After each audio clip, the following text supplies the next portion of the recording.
Okay, I believe we should be live. Let us know who's hanging out, who we're here with. What's poppin'? What's poppin'? What's poppin'? Brand new whip just hopped in. I got options. I'm Yeah. still waiting for the stream to pop up. Okay, it's popping up for me right now. Beautiful. What is going on, people? Welcome in, welcome in. Let us know who we're hanging out with. If you're here, comment, say, I'm here, I'm here. Hello, hello. Badake, are we live? Yes, we are live. I'm watching. Okay. I'm watching, awesome. I'm hearing, I'm seeing. I am we are here. We're all here. We are here, we are here. What's up, people? Hope you're having a fantastic Sunday night. We see you, Jordan. Welcome in the chat. Okay, so we are going to grade some of your Dynasty teams tonight. And let's just, at the very beginning, which I'm sure we are going to have to say again, you know, as we go, because people are going to ask how to get it done.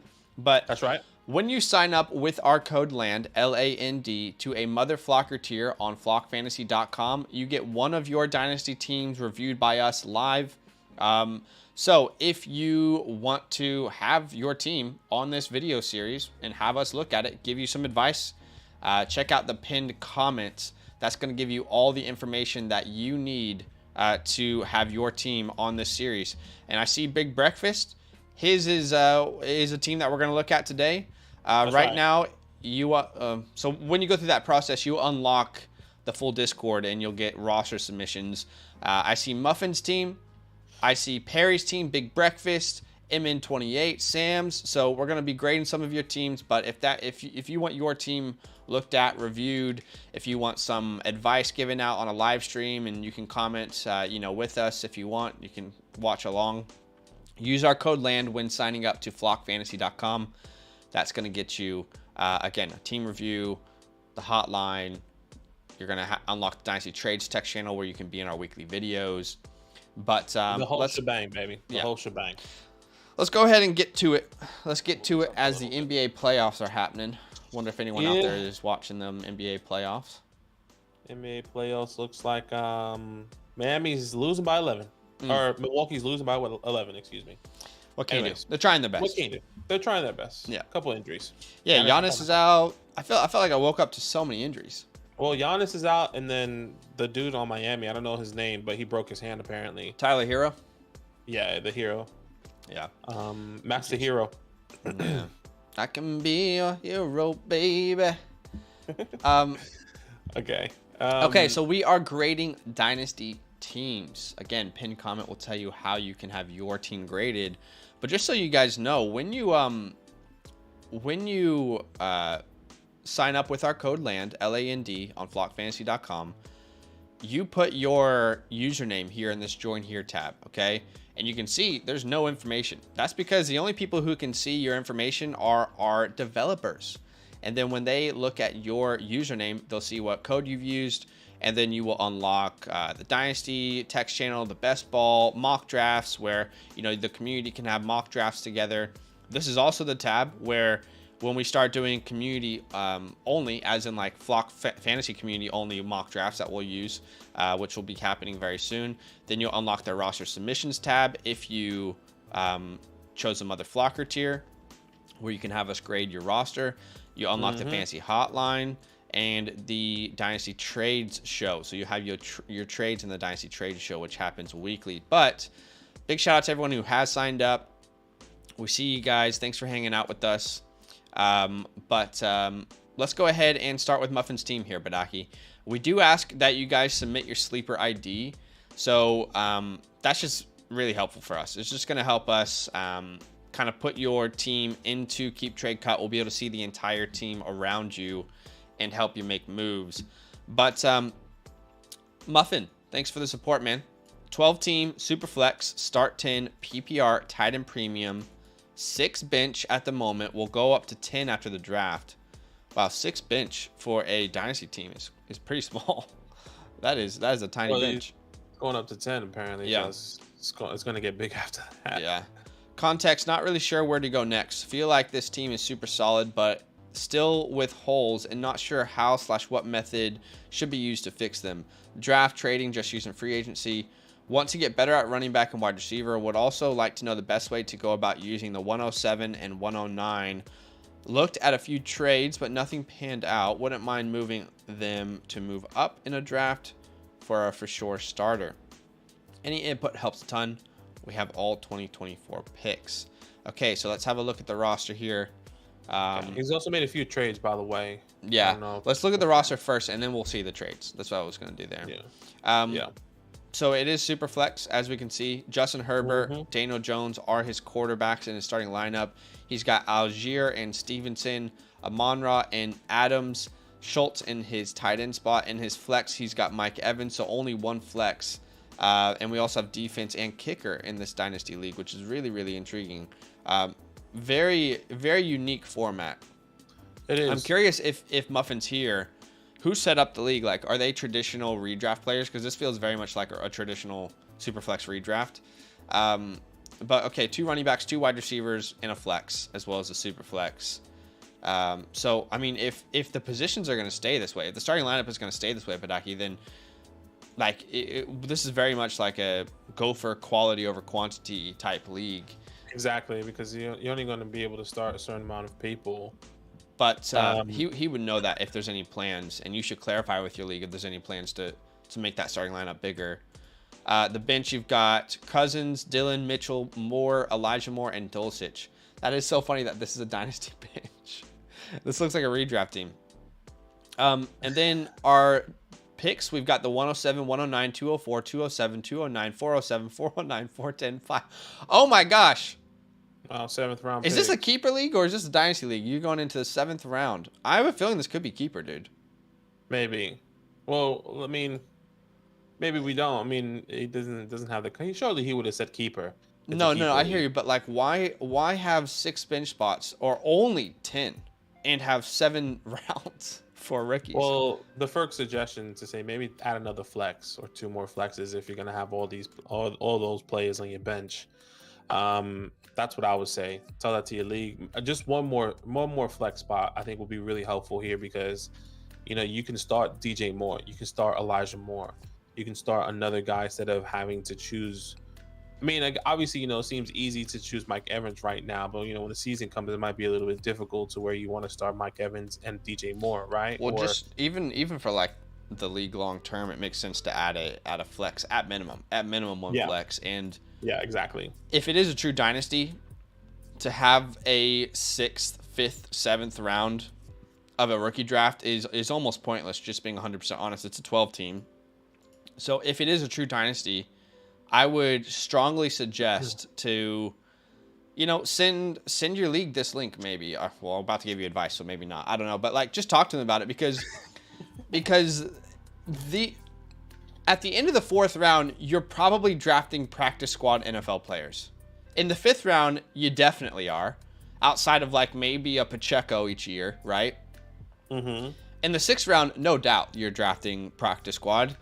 The 6th and 7th, you're probably not even drafting players who are going to make the NFL or even a practice squad. These guys are probably going to be working at a Quiznos. At a Quiznos. Maybe another thing maybe that you should do off the bat now is also have a taxi spot. If you don't know what taxi is essentially is like 4 spots where you can put guys that however many you want, right?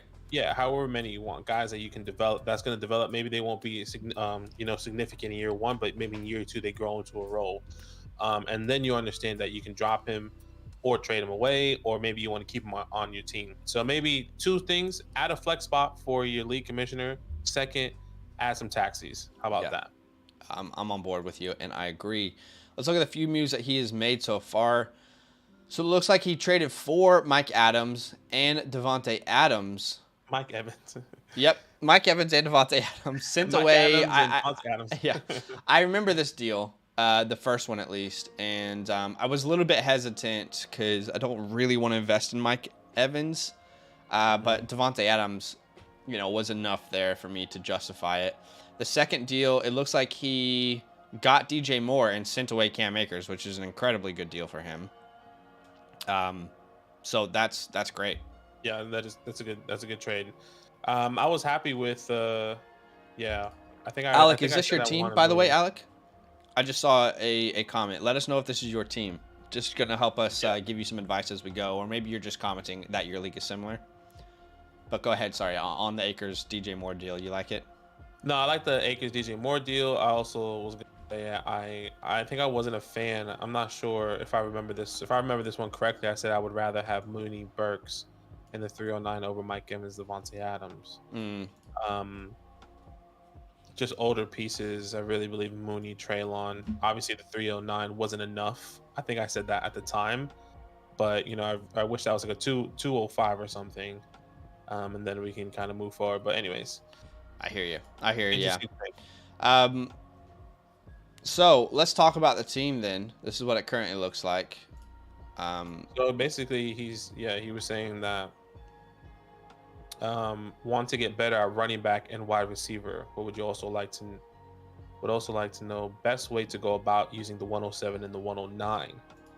So Okay, I'll say this from the beginning. The 107 and the 109, I'm not opposed to moving up, but at the same time, it's not a bad draft in a 12-team rookie draft to take shots on wide receivers and running backs. At the 107, the 109, you're in a pretty good spot for, maybe some wild cards, but some pretty damn good wild cards, I would say, in like Charbonnet, Addison, Johnston, Flowers.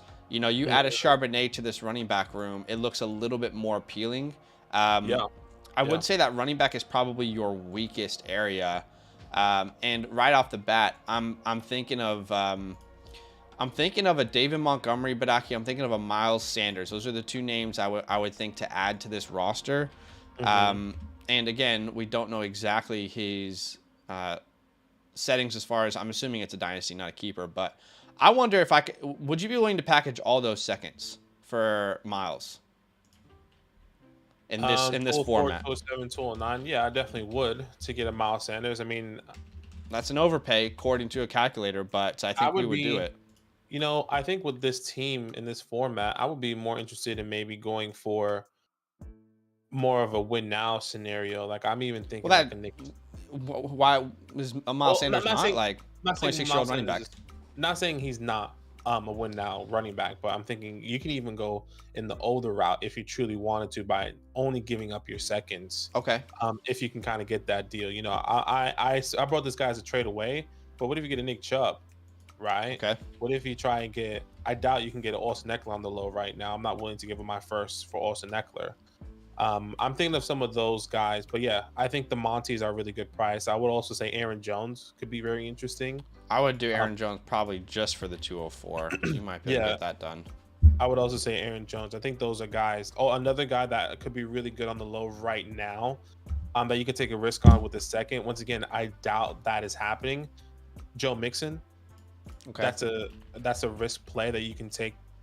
Giving up the 204, the 207, one of those guys. You probably don't have to pay more than the 204. I mean, I feel like right now people are very unsure. It looks like the 27 is a starting point. It's not an ending point, right? But it's a starting point. And we keep saying this. If the NFL draft comes around, they get a guy in the 4th round, 5th round. Joe Mixon's still on the team. Joe's going to be the guy for that year, right? Maybe we'll see the turnaround in the second half of the season.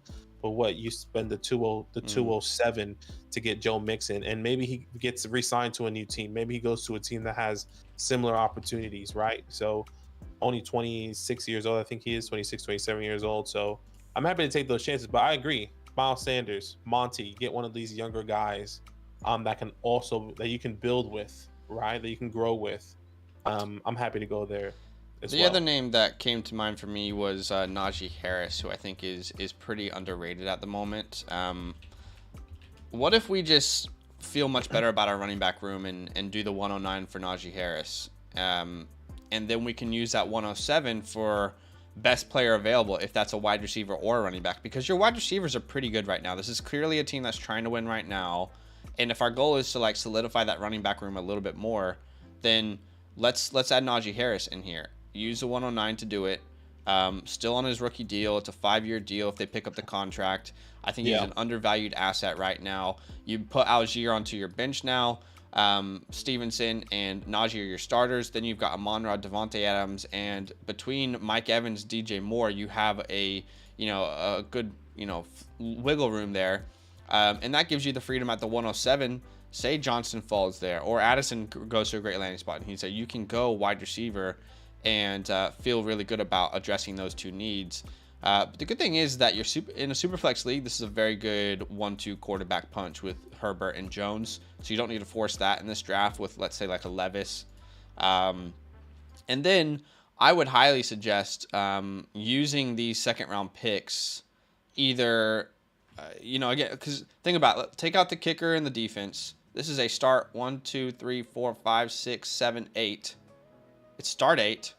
So I'm trying to get quality over quantity in that sort of format. If this is a start 10, start 11, we need to probably take some more shots in the second round, but I want to package those together and get some names that I feel good about, like a Sanders, like a Monty, or you said a Chubb, which I would agree with. I guess just with this specific build, there's just so many names and so many ways that you can go, because you are in this middle kind of hybrid type of role right now where you can either go straight into the I'm going to compete right now, or let me just strip down some of these older guys, which I don't think it would make sense because you did trade for Devontae Adams and Mike Evans, so kind of makes sense. Yeah, you've kind of already made moves to get rid of some youth and go in, so that's really the route I would take personally. I'm committing to the all in.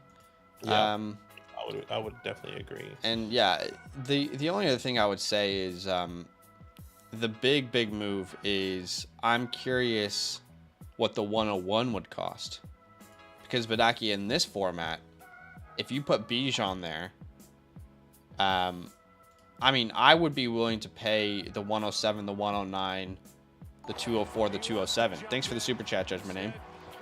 But I'll give you my top 1, 2, 3, 4, 5 picks to get Bijan on this team. Yeah.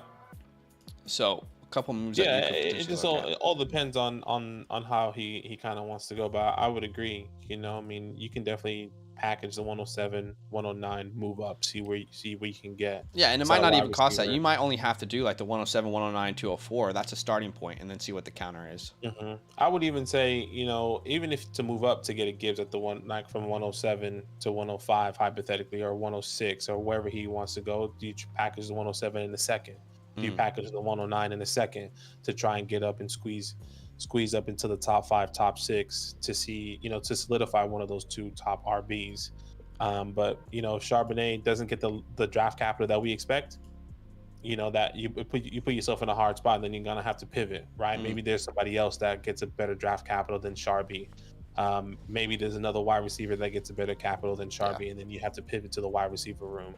So just keep that in mind. One last move I might suggest, because it's a tight end premium league, I don't feel awful about Schultz and Dulcich. I just feel like if we're all in, there might be a move that we could make, and that move is from Marky Mark. I'm thinking the 107 and Dulcich, which, keep in mind, this calculator is not going to show you the tight end premium advantage Andrews would have, but I'd be willing to pay this in a tight end premium. Go ahead and lock down that tight end spot. All of a sudden, I'm looking like just superstars across the board from top to bottom, even in that tight end position in a tight end premium league. So that's another move that I would consider making, looking at Mark Andrews. If it's not Mark Andrews, then maybe you could package Dulcich.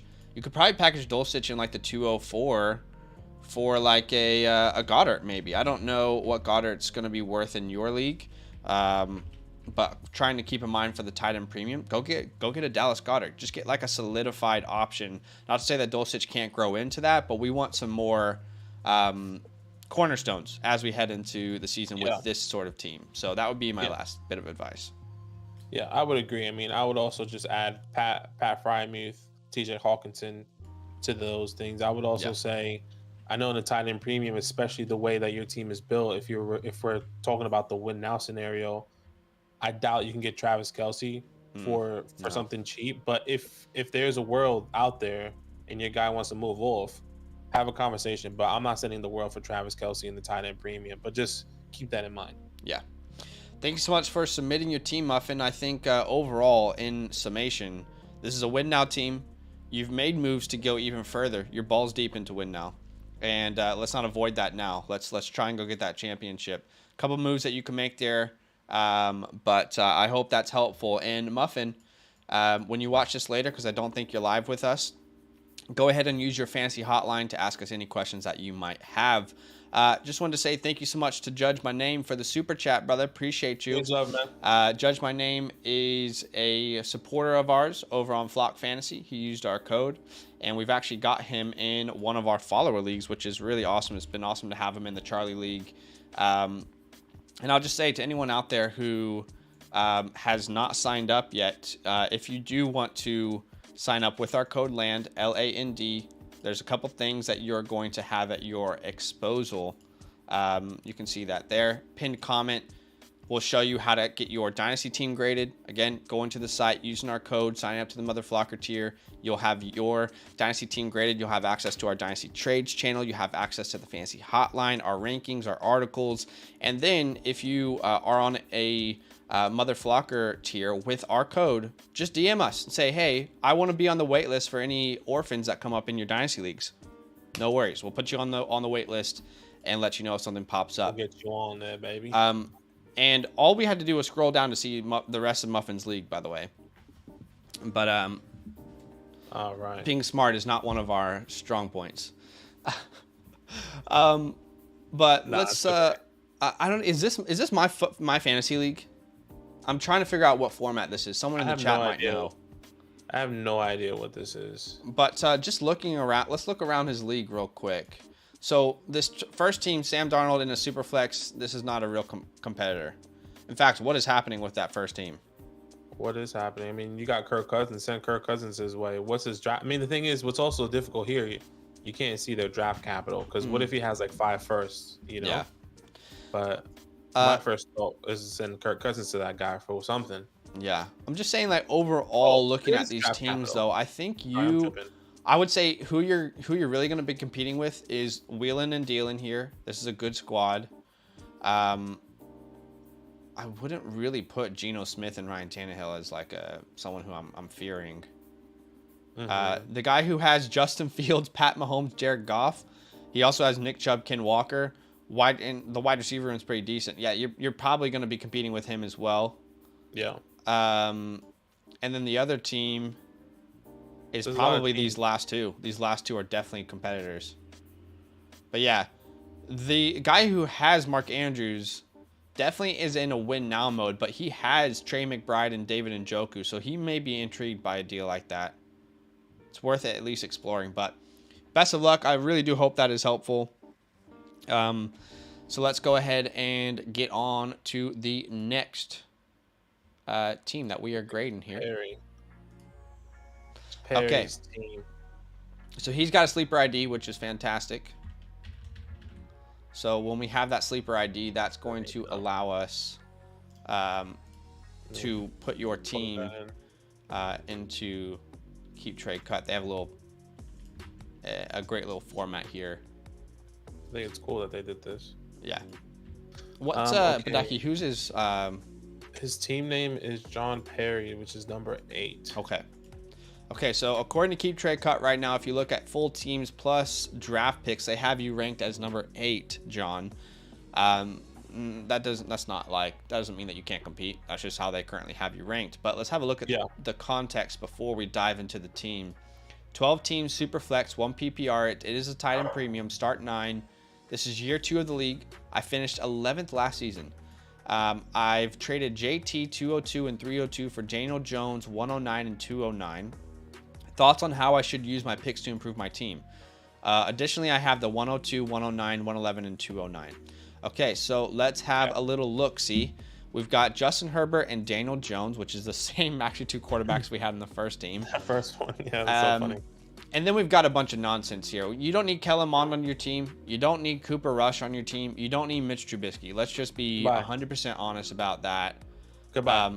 Unless you just have ridiculously huge benches in your league and they're going to be like the best available free agents. I mean, there's just not really a reason to have them. But looking at the running back room, it looks like DeAndre Swift is our RB1, which does not feel good. This is clearly a weakness of this team.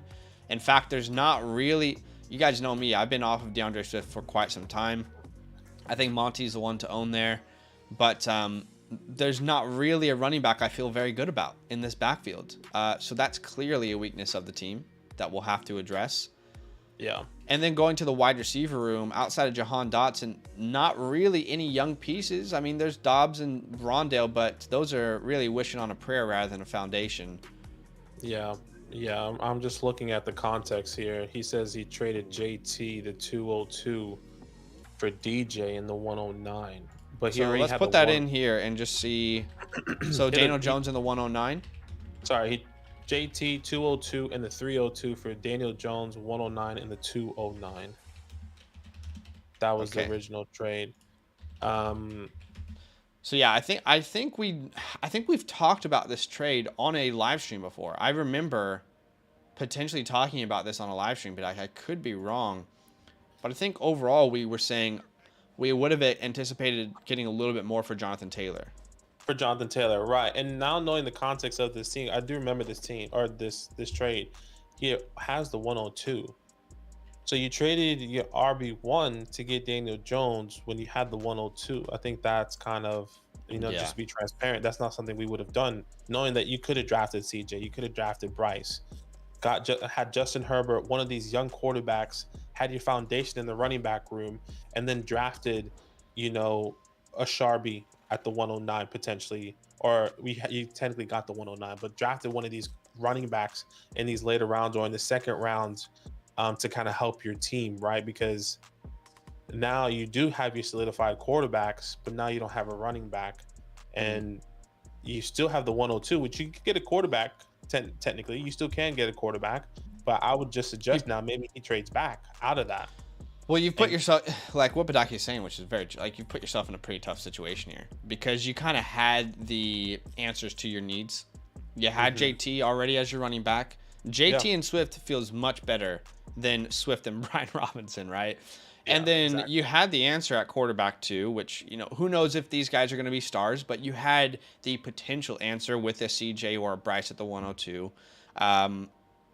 So yeah, you've kind of put yourself in a little bit more of a difficult position, at least from our perspective. It's just our opinion, but just also maybe kind of diving a little bit deeper into that. Maybe he didn't feel like he was into that because he didn't have the 109, right? So he was thinking, well, I had the 102 and the 111. He needed to get somewhere in that middle draft. He felt like, but still, it's a bit of a struggle, I would say now. Yeah, we might just be forcing it, but I agree. Now looking at your picks, you can look to move back from the 102. So, Badake, let's just be 100% real and transparent about the state of this team. This team is not competing. This is not a team that's going to compete. Look at this running back room. Look at this wide receiver room. Look at the tight ends. It's tight end premium, and we've got Gesicki and Everett. It's rough out here. And we've got a team at the top who's got Patrick Mahomes, Justin Fields, Breece Hall, Pollard, Stevenson, Rashad, Pacheco, DJ Moore, Burks, Godwin, Mark Andrews. And to be honest, we made this team into a bigger monster. We gave JT to the guy who has Josh Allen, a loaded running back room, Allen and Watson, as well as Love, Kelsey. So we kind of made a monster even bigger. I don't see a scenario in which this team is competing, and that makes it even more difficult to go in on two quarterbacks that you love. I'm assuming we have all of our picks in 2024. Yeah, I think so. What I'm really trying to do is, what running back can he go out and get for the 102 right now? Does he want to do that? I don't want to do that personally because you trade back, you're right? not in a place where you're just not competing even if you do that. So his best option is to trade back. So he trades back at least to 105, maybe gets a JSN potentially. Maybe he gets a Jahmyr Gibbs. Well, why don't we just discuss from the very beginning, before we even give out ideas, where you think you would take this team? So I would take this team. I would just be as awful as I can right now because I'm not. There's a pathway, a less than 1% chance that you actually beat those top teams. I don't think it's happening. I'm like MP just said in the chat, I'm blowing it up. It's already blown up, but I'm blowing it up even more. I think that's the hard part for me because what are you blowing up? You're gonna send away Daniel Jones now? Like, so what's the alternative then? Because let's talk about what direction we want to take it, then take it, say the pieces that we could move. Yeah, and I think that's the thing, because the team doesn't have. These are my foundational pieces on this team: Justin Herbert, Daniel Jones, Jahan Dotson. Those are my three. So like, I'm not going to blow it up more. I'm going to continue to build of what I have. That's fine, but blow it up in the sense of let's get rid of anything we don't need. Oh, absolutely. Okay, absolutely. So we're on the same page there. I agree in there. Okay, I just wanted to make sure. So DeAndre Swift, I would honestly say for a team in his position, I'm not so sure I'm even moving Swift, because I don't think you're going to get too much. Like I don't see right now Badake with Montgomery coming in and people keep talking about Bijan to Detroit. I just don't see someone trading a first for DeAndre Swift. If you can get a first round pick, I'm doing it. I will take a first round pick for Swift. I don't think it happens though. I'm not very sure that is going to be something that would actually happen. So that would be my first bit of advice: is see what the market is on DeAndre Swift in your league. Who has David Montgomery in this league? I think it's it's Brad. Team 10. That's what I was looking at. Team 10. I was trying to figure out where he can pivot because it doesn't look like he has any 24 or he doesn't have any seconds. He has a 23 first though. Brad does. Yeah. So maybe you could look at Brad, ask him. And honestly, dude, like I'd be willing to even go DeAndre Swift plus the 209 to get his first round pick. Let's say that first round pick is like the 107 to the 110. I'd be willing to do that. DeAndre Swift and the 209. Let's move off of it. Alternatively, if you can't get a first round pick, it's worth holding Swift. Like I have Swift in like one league out of all my leagues, and the offers I've gotten are awful. And it makes sense because how is he going to improve? So like he's either a hold, or if you get a first round pick, I will be willing to take a chance on it. Because otherwise you have a running back who's on a rookie deal who clearly isn't the guy for this team. Historically, we know if running backs leave teams and they haven't been, a workhorse, it's almost impossible or unheard of that they become some sort of workhorse for a different team through free agency or through a trade. It's almost like, for unproven players who haven't gotten the workload, it's almost a death sentence. So you either hold or get a first round pick if you can. What do you want to do with Brian Robinson? I know you like Brian Robinson. I don't, so I'd be willing to move him. But what's your opinion on it? You can definitely move him. I'm not sure you're going to get a lot. I mean, you can get, the 206, 207 for Brian Robinson. I'm happy to keep him if you can't get any running backs at all. I think it's like 206 potentially you can get Brian Robinson for. Yeah, I mean, you can trade him away. I'm happy either way for you to trade honestly any of these running backs away, any of these wide receivers outside of Jahan Dotson away, and see what kind of packages. I'm happy to get seconds. I'm happy what Zach said, kind of package DeAndre Swift to get a first. I would say this: I am not trading away DeAndre Swift if I can't get 110, from like the 109 onwards. You're not getting the 109. No one. No, I know. I'm saying no one who's saying is doing that. And I'm not going to be getting. I don't want I'm just going to keep Swift because I think there's going to be some sort of value. And maybe in my perspective, you could definitely see him returning or getting to that first round, maybe in the middle of the season. Let's say Monty misses some time. Somebody needs a running back, hypothetically. Obviously that's a hypothetical, but if I don't get a first round pick for Swift, then I'm happy to keep him. Or worst case scenario, they actually do draft Bijan or add another running back to the room, and he's not even worth close to Monty and them. The 201. Yeah, and I think that can happen for both Monty and Swift. Yeah, but we're talking about Swift right now. We're not talking about Monty.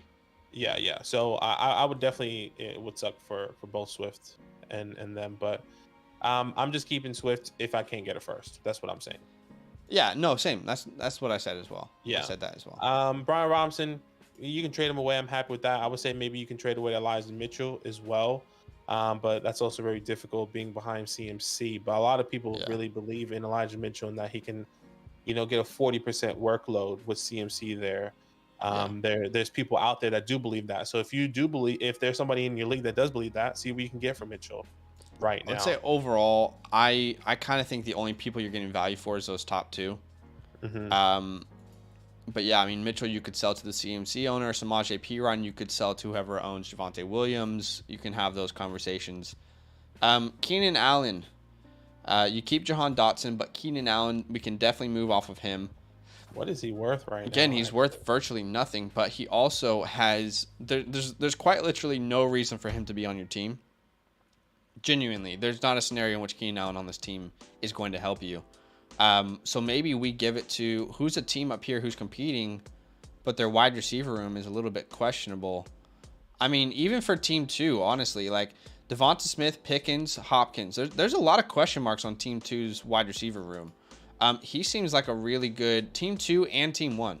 Both of these teams, their wide receiver rooms could definitely use a little bit of depth. So I'd be looking to move him to one of those two teams. You can kind of almost play them off of each other because we know Keenan this year is probably going to be a top 20 guy. But I'm trying to think. Yeah. Problem with these guys is that they don't have second round picks, and they're not. Yeah, that's fine. First for Keenan, we don't need to because they have some young assets that I like. George Pickens and Treylon Burks would be the two names I would be targeting. So I'm looking at packaging Keenan Allen, like just a starting point. Keenan Allen and the 209. That's a little bit too far back, but that's the starting point for Treylon Burks right now. Very, very.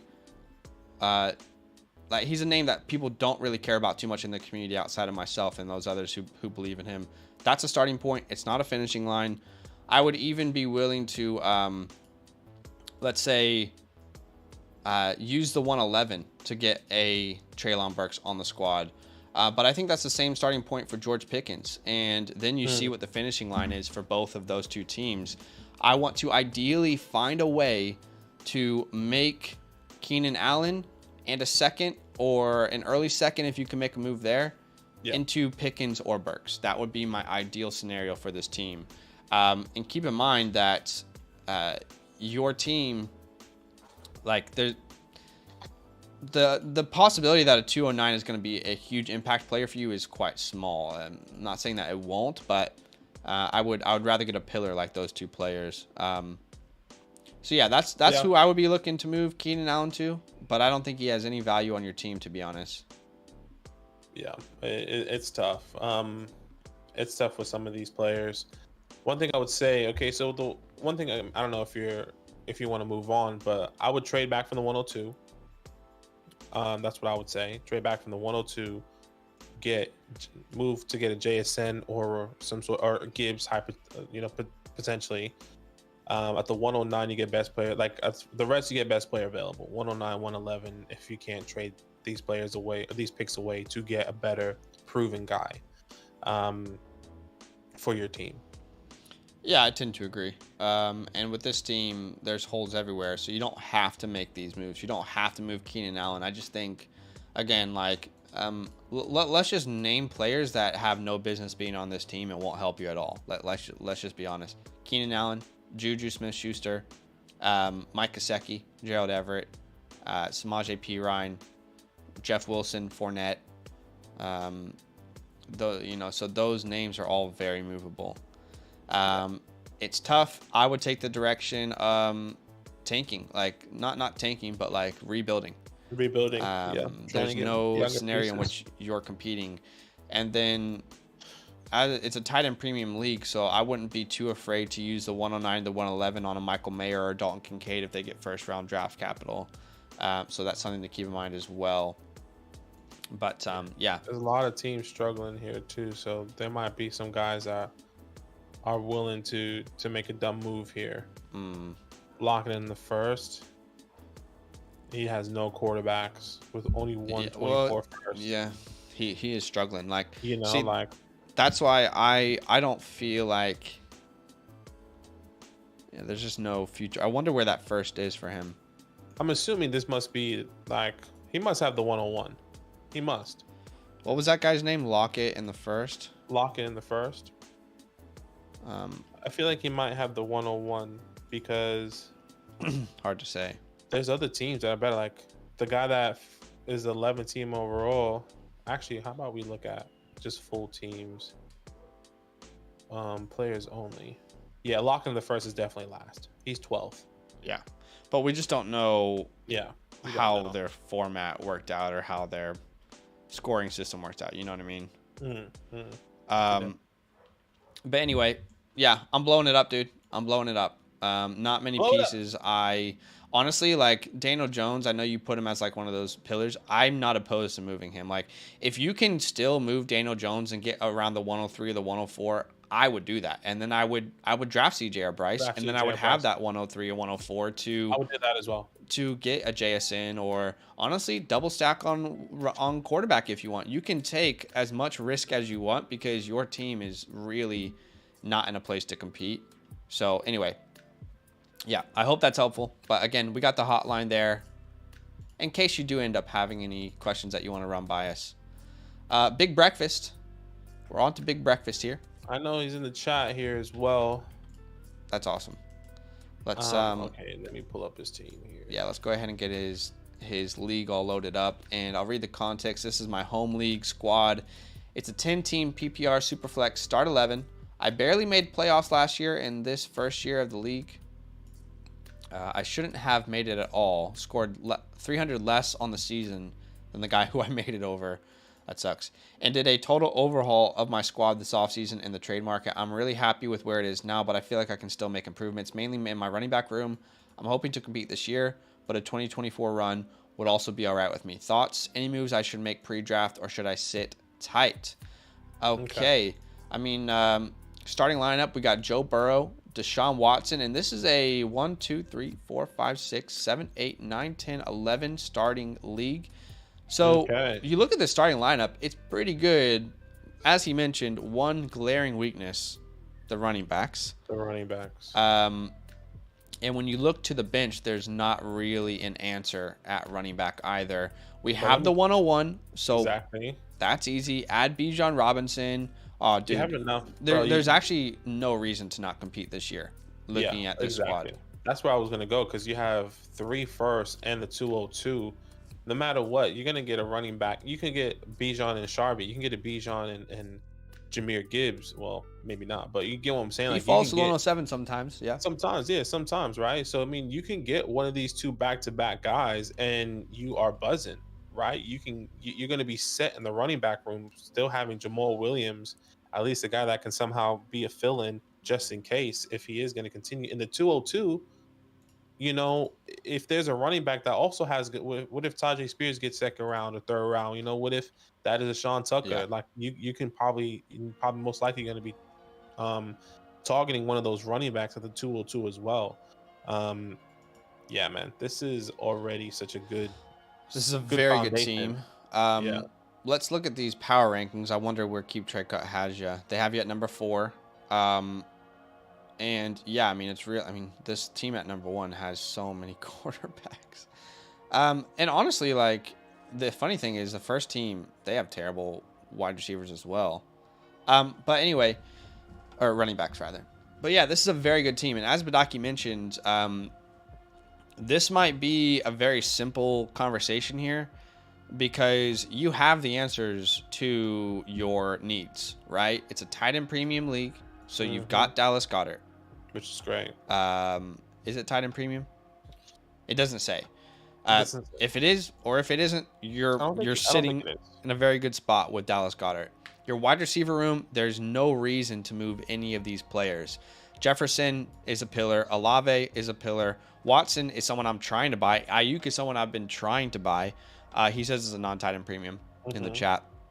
And then, you know, your running back, your quarterbacks, you got Joe Burrow, Deshaun Watson, so you're set there.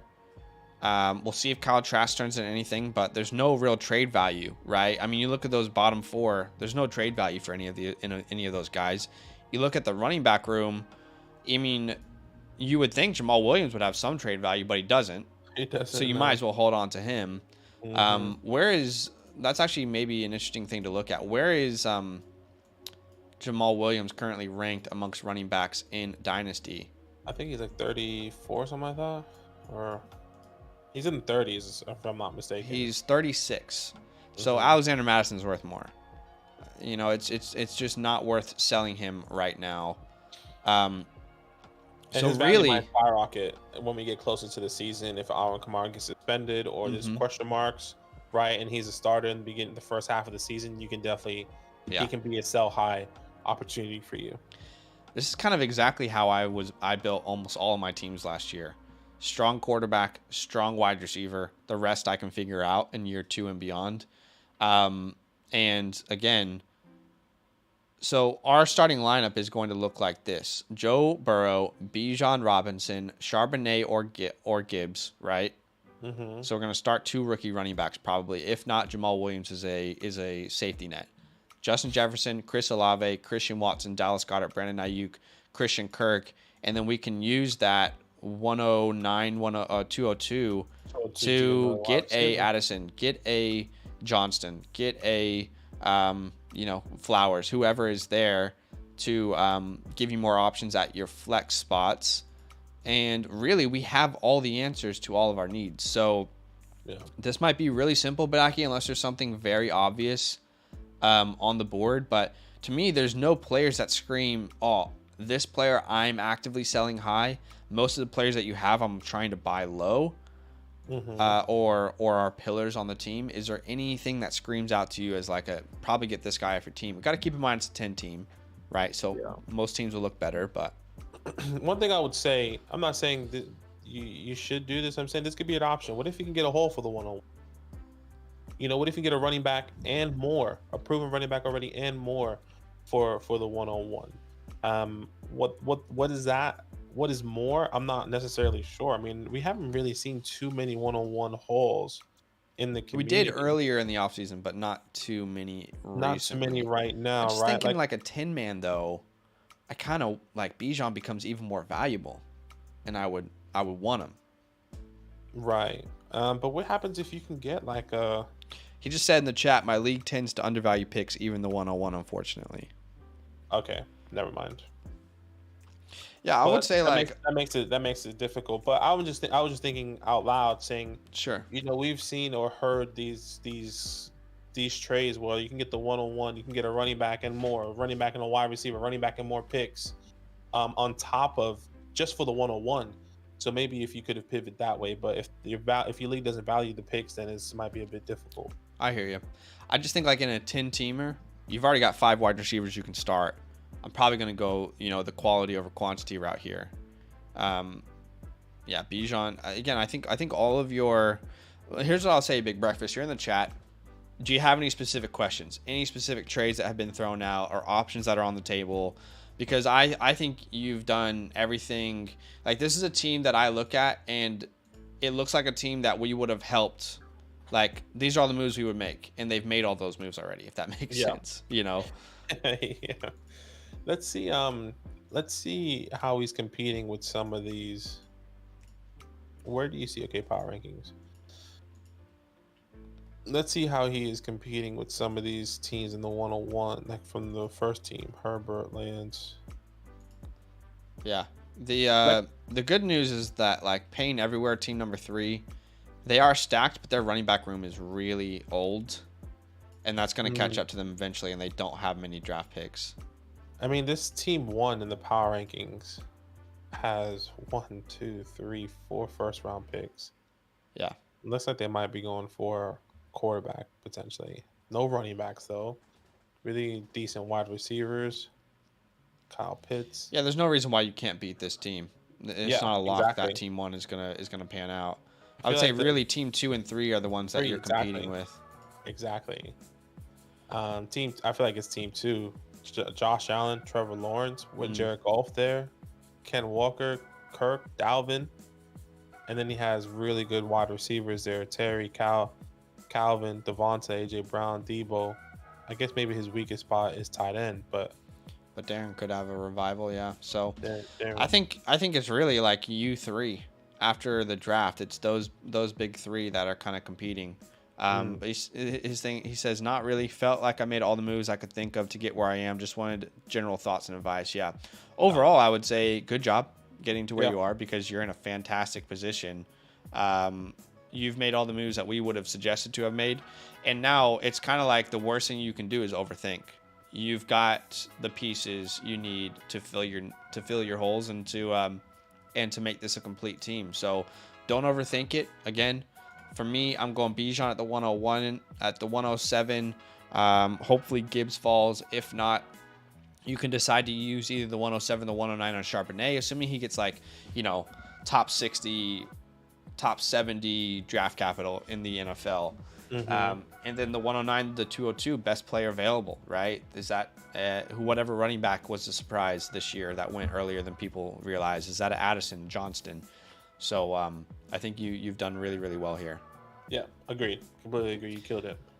Okay, on to MN28. We got his sleeper ID here, so let's plug that in. Big Breakfast, thank you so much for the support, man. Congratulations on one hell of a team. That's going to be a fun one to own for quite some time. Okay, let's go to League Power Rankings. We'll enter your sleeper ID here. Let us know if you're in the chat as well.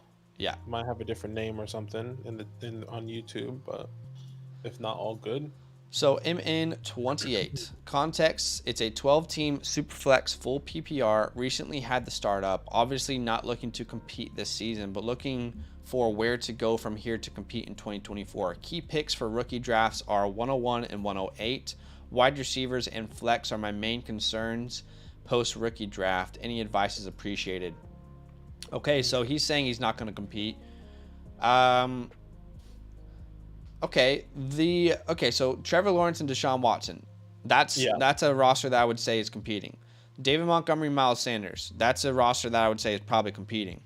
Amari Cooper, Mark Andrews. Those two pieces I would say competing pieces. So we might, if we do want to blow it up, not blow it up. I'm not going to say blow it up, but like there's definitely some names that you and I can dive into here and say, all right, if you want to look towards the future, which is what he's telling us, maybe make a couple of these moves.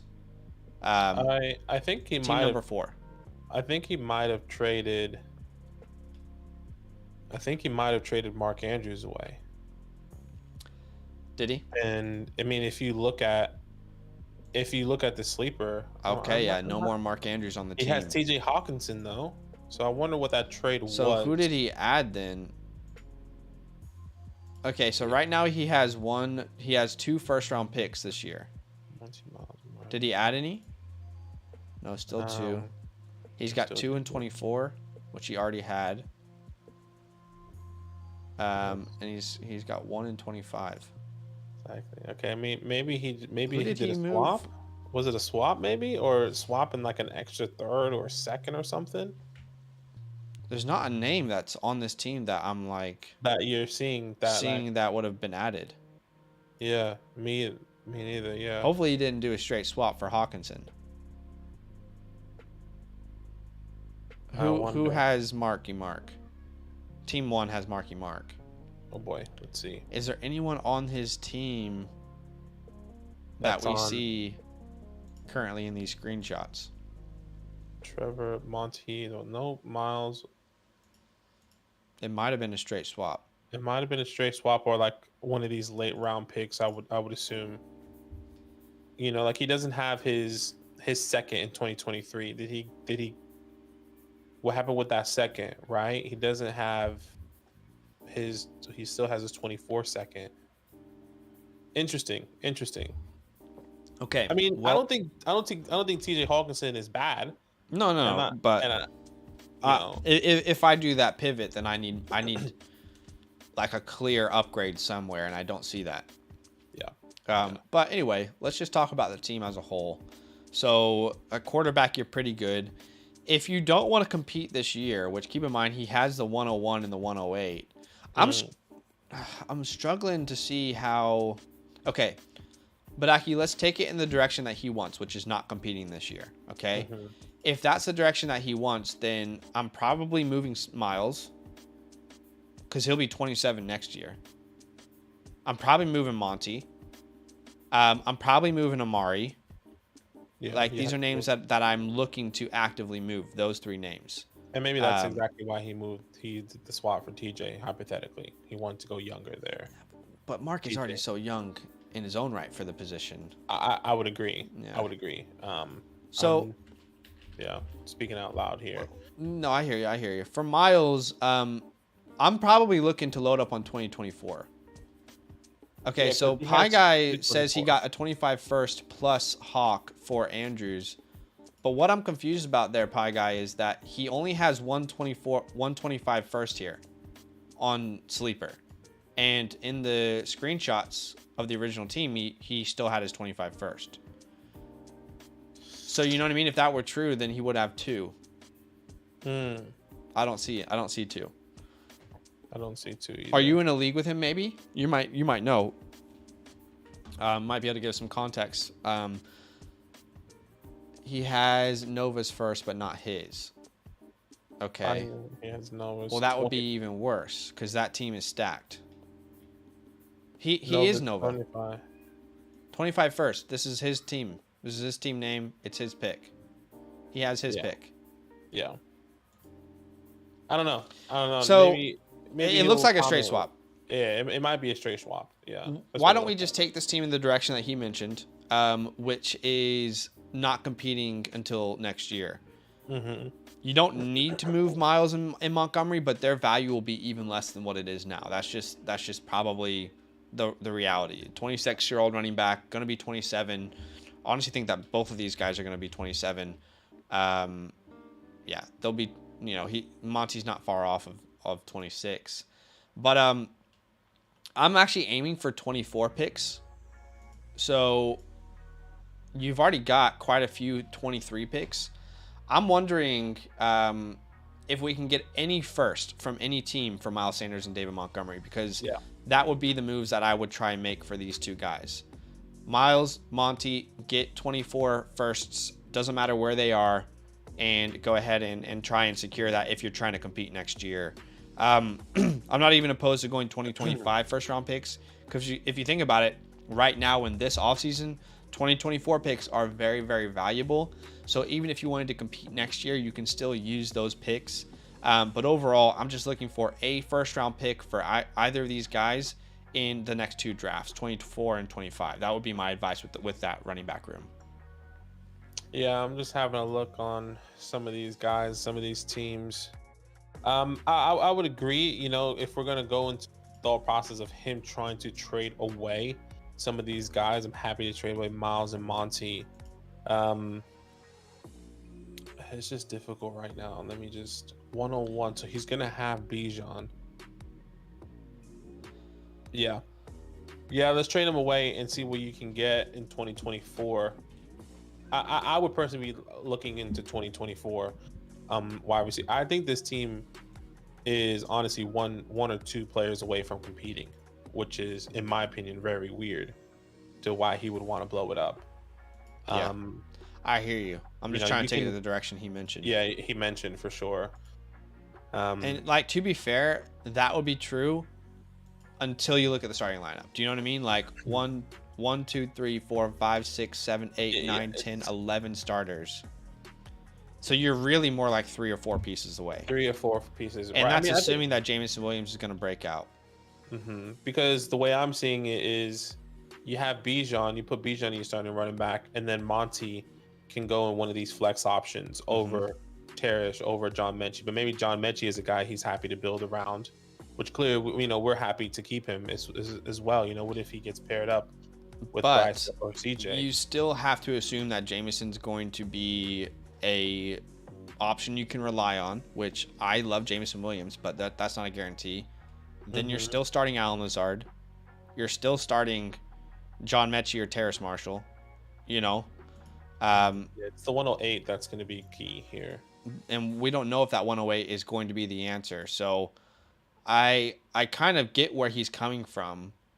I would personally lean, again, if I can get a first for Monty and Miles, you know, a first for each in first any for of the each. first two classes, that would instantly push me into, okay, next year I'm going to go all in. Right, right. Yeah, I would definitely agree with the running back room. Definitely trade him away, see what you can get. Um, Yeah. I would also say in the wide receiver room, Amari Cooper. What's his value right now? I think he was definitely a really good win now team And opportunity. So he could be one of those names that you need to wait until in season, because exactly, the values I got for Amari Cooper, and honestly, just being transparent, if you can't get Miles or Monty a first for them, you're wait not till gonna in get season, Amari. because you will. Hmm. But yeah, I think wide receiver 37. He's a little bit undervalued, but I don't even think you can get like the 111 for him right now. Yeah. Right now, yeah. I mean, right now, I sell Amari. I would wait, like Zach said, wait until the season, see what you can get, because Amari was very undervalued coming into last year. That was with Jacoby Brissett. People kind of feel the same way about going into this year with Deshaun Watson. So if he can be a top 10, top 15 wide receiver in the first half of the season, you can definitely get a first for him, Yeah. especially sending him to a win now team.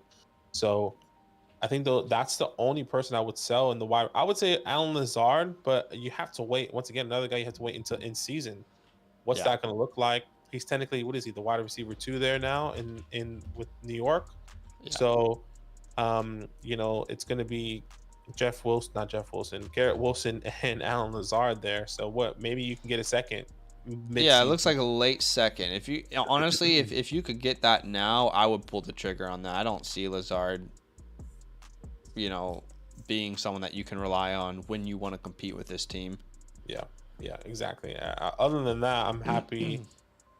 I mean, you can wait on Taekwon, wait to see how he develops. If you want to wait for win now, a Terrace Marshall, I would say I would be happy to move Terrace Marshall now if I can get something, but I don't think he's worth a second, actually. Yeah, he's not. No one's gonna give you, like, he was on the edge, but they signed all those Yeah, wide receivers. they signed all those wide So, receivers exactly. in So summation, I understand where he's coming from, because you look at how huge the starting lineup is. It's very unlikely that you're going to compete with those other teams, given the holes that you have. But I think Badake and I are on the same page in saying you don't have to make any moves straight away right now. The moves we would suggest is Monty and Miles try and get a first in either 2025 or 2024 for both of those guys. And Amari Cooper get a first in any year. It can be this year. But you might need to wait on these three players to sell, because their value is probably going to be higher in season. Lazard, we would sell for a late second, early third. Just take a chance in the draft and see what happens.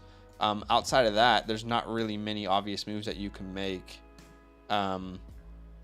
with this team at the moment. At the 101, I'm not opposed to getting some sort of ridiculous deal for Bijan. Let's say someone's going to give you 3 first-round picks, and one of those will be top 5 in the next 2 drafts. I would do that with this team personally. But if you don't get some sort of ridiculous deal, don't overthink it. Draft Bijan at the 108. I would say draft probably the best wide receiver available. Yeah, I would agree Johnston, there. Addison, Flowers. I think I would definitely, if Sharby's there. This is what I would say with this league construction. I'm targeting wide receiver heavy. Yeah, I agree. And you're Because already getting Bijan at the 101. you're getting so 6. You have 6 opportunities to start wide receivers. You have 6 spots to start wide receivers, and we always like to say we would rather have wide receivers starting our flex spots than a running back. So if you can even build that more, like if this team had Bijan, and then I'm looking at the wrong team. That's why. If this team had Bijan, and then Jordan Addison, and then Monty in one of those flex, we can have a different conversation. But still, you have Alan Lazard, which is still a weak person. So, yeah. Keep that in mind. Really tough spot to be in, but I hope that advice is helpful. And I do think you could definitely set yourself up to be a competing team here next year. If all those things go right that we mentioned, you could definitely load up next year and go all out. But yeah, it's really tough to see you competing against a guy like Team 1 right now. But thanks so much for the support. Really appreciate you. And we are on to Sam's team. Sam's team. Dave says, so we have to submit our teams to be graded on Flocker. So, guys, when you sign up with our code on Flock Fantasy, which is in the pinned comment, I'll also put it in the chat. But when you sign up with our code LAND, which, Dave, you've already done, I know, but I'm just letting everyone know, and you choose the Mother Flocker tier, you will unlock quite a few things from us, quite a few perks, okay? You unlock the entire Discord. You put your username once you sign up and join here, and then our developers in the next 24 hours will unlock the entire Discord for you, but you'll unlock the Dynasty tab, Best Ball, Mock Drafts, which is where we're going to start hosting Mother Flocker, or I guess Flocker-only drafts here soon. You unlock the roster submissions, which is where you can submit your team for us to grade. Everyone gets one team. Can't grade multiple teams just because we got to be realistic with what we can offer through this product. But everyone gets one team that we can grade for them. And then you also unlock something called the Fantasy Hotline, which Dave knows about. But that's where we set up a DM with you. You can ask us any questions. Yeah. And then you unlock the Dynasty Trades text channel as well, where you are on our weekly Dynasty Trades show. But let's go ahead and look at Sam's team, and lots of context. So let's go ahead and read that context, and let us know if that makes sense, Dave, if you have any questions about that. Want to make sure that we make that clear. Okay, so here's my team. I've got 5th out of 10 teams last year. 10, half PPR, Superflex, start 12. I'm looking for advice on bulking my running back room and overall depth. I feel like right now I'm a tier below the guys who made the title game last year. Our league ends after someone wins 2 straight titles, or at the end of year 6. We're entering year 3. So I'm assuming it's like a Dynasty league with like a deadline. Then they're gonna reset. And then they reset, right? That's interesting. Okay. A trade I just offered in my league is the 107 Purdy DPJ and a 2024 second for the 103 Rashad Bateman and Damian Harris. I have all my picks and some others. Also in this league, you can't trade with the defending champ. Nick's team. Okay. Interesting. This offseason, I traded Stephon Diggs and the 205 for Jameson Williams and Drake London. Love that move. I then traded James Conner, McCole Hardman, Baker Mayfield, Nico Hollins. We talked about this. Basically, a bunch of mid for a second-round pick, which is good. Yeah.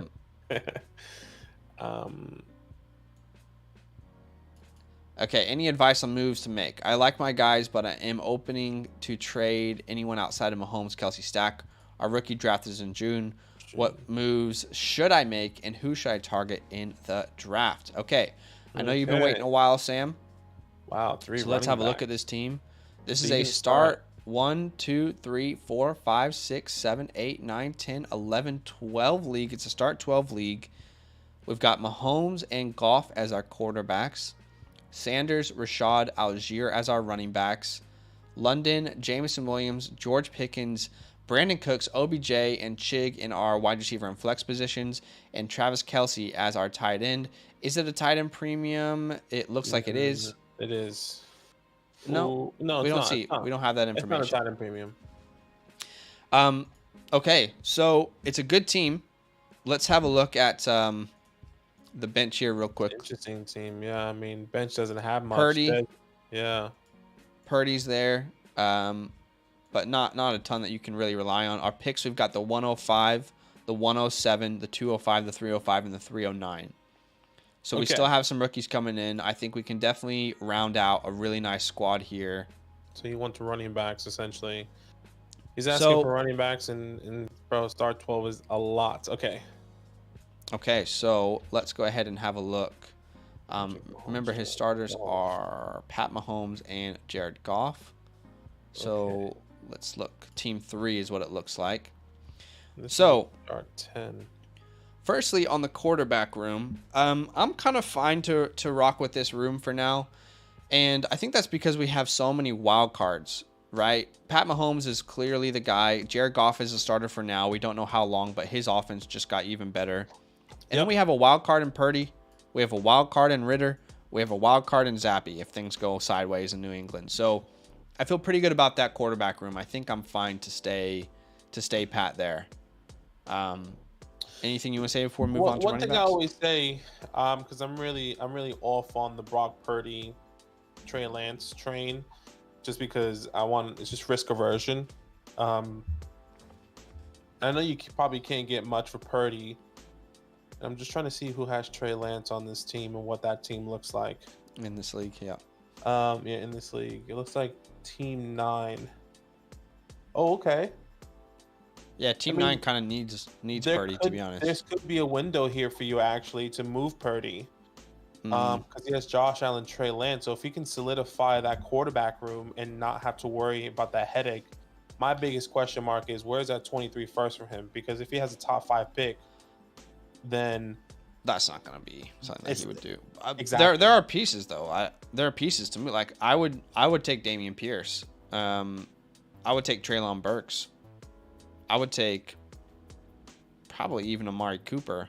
Yeah, there's definitely some pieces. Instead of try to offer Purdy to Lance team, he has the 100. Yeah, see, that's not going to happen. Well, but I do. Sam has talked about using his 107.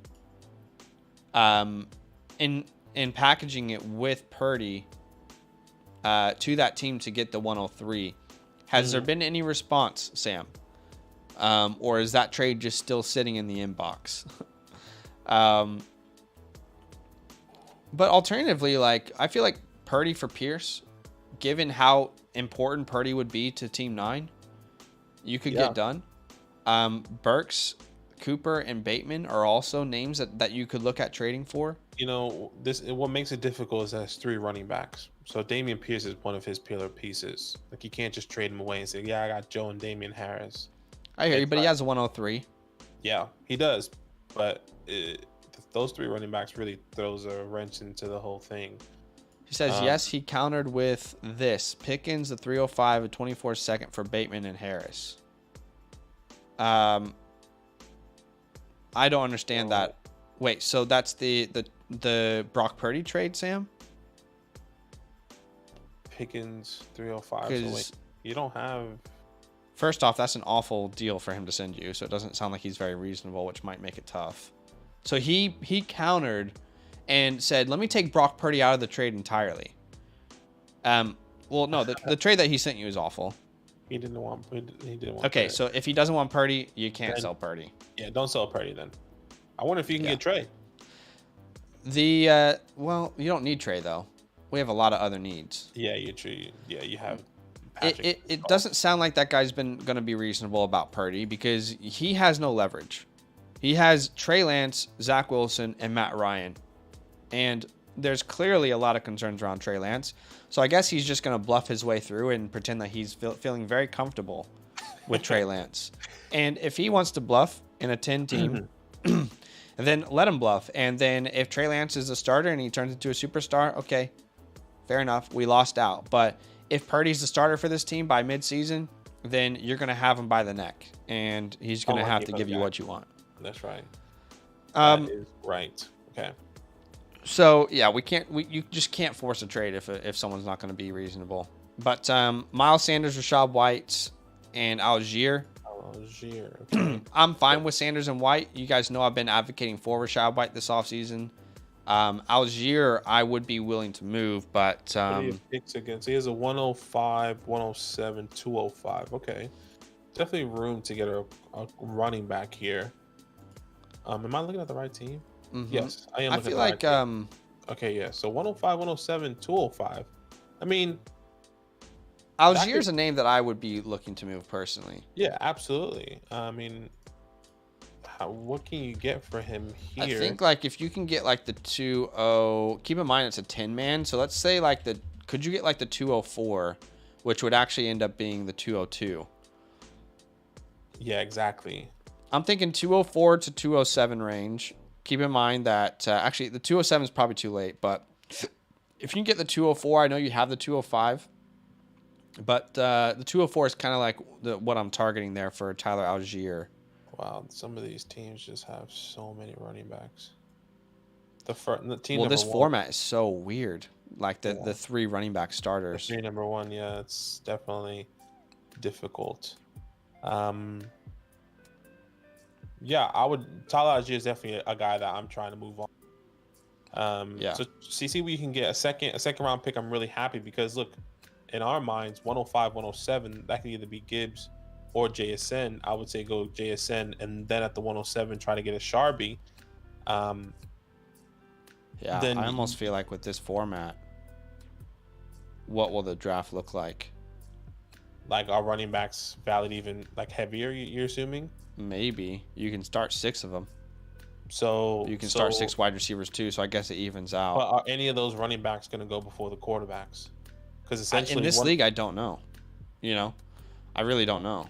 It depends on who has those picks because people don't always, like we say, draft for value. People don't always do that. They draft for need sometimes. For sure. All running backs are overvalued in my league, in my opinion. Okay. Good to know. Yeah, I mean, look, that's what I would do. Wide receivers, I think you're pretty good here. What, Drake London, J-Mo, Pickens, Brandon Cooks, and then that's where it kind of falls off here with OBJ. OBJ can help you for sure for the 1 year if Lamar is there. Mm-hmm. But you have to get somebody else, and I think that's why maybe you go Gibbs or JSN, Sharby or Gibbs, because sometimes Gibbs can fall.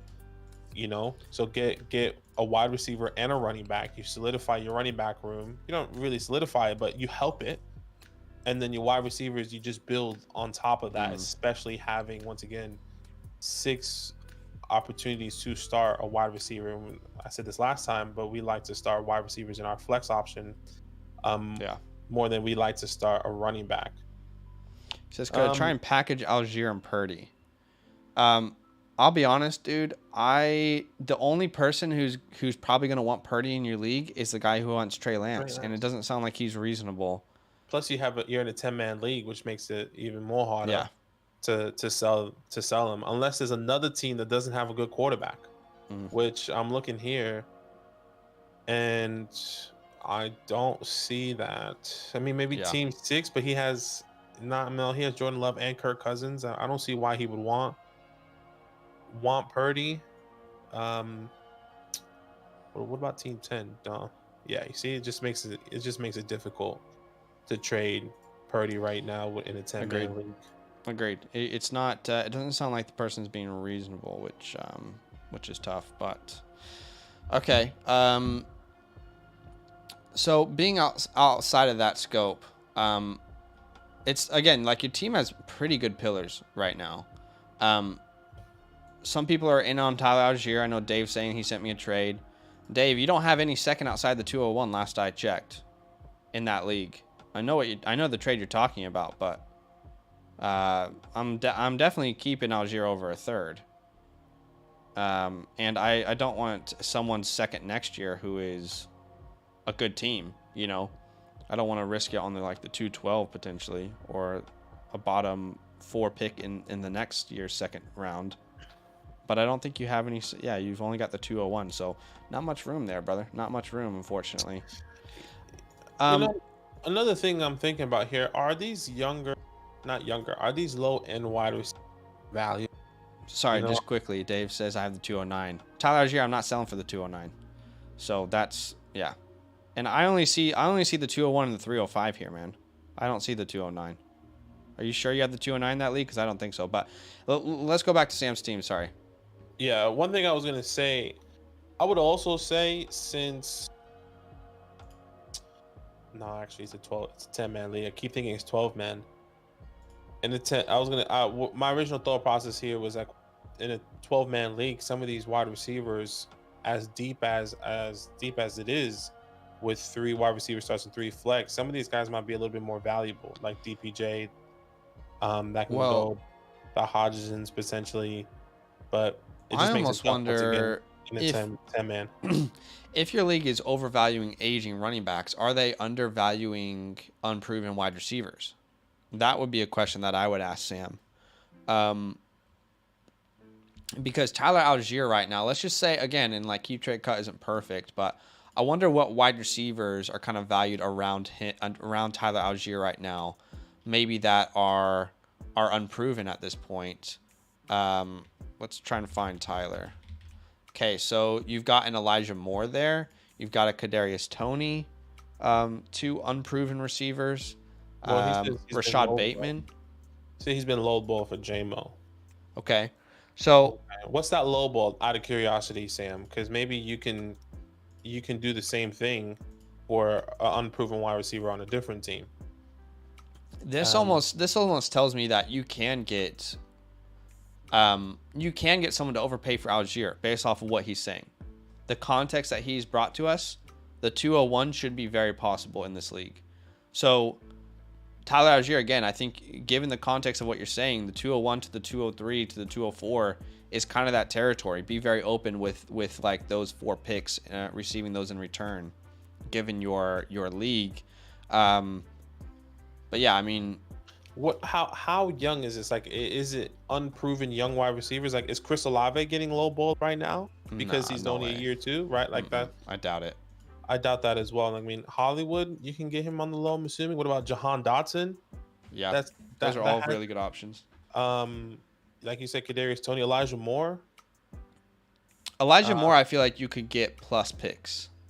Yeah, for Algier, given the league and the way that they're valuing players. There's so many young, but quote unquote, unproven guys. Those are some ideas for Algier. Outside of Algier, we're fine with Miles and Rashad. Let's just say that.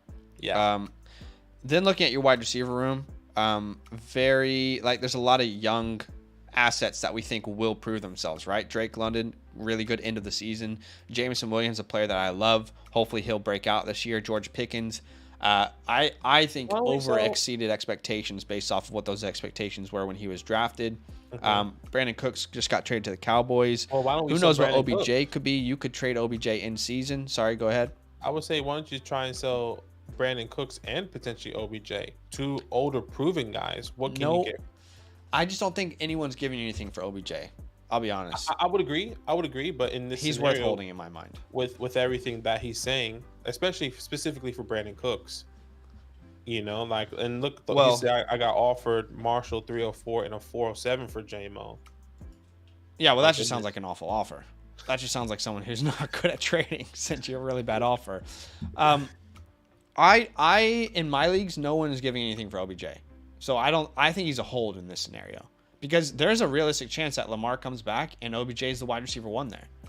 And his value to me could only improve. Like, you're probably not even getting a late second for OBJ right now. And then Brandon Cooks, probably another player whose value increases in season. I just don't think you're getting much value for those guys. And given that you're trying to compete, they could potentially help you. Yeah.